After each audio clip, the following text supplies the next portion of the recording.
Hey, this is Sean here. Hey, got a 2020 Pioneer 1000. Got a dual battery on it. I just wanted to show it, see how I did it. The true isolator,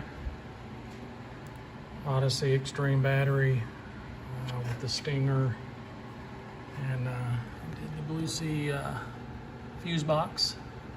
I put it back there. Went in, installed me a horn on here, and just wanted to show how I did it. Tried to keep it neat, tried to keep it clean. Ordered the battery cables, what the length I needed from I think it was Battery Mart or BatteryPlus.com, something like that. But anyway, just wanted to show it to you. Here's my winch solenoid. I moved it over here out of the way. Anyway, we'll take a look inside. Switch plate.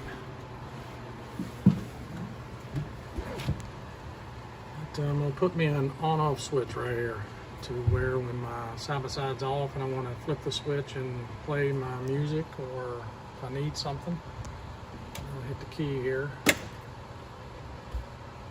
the key, hit the USB port, voltmeter. That's about it.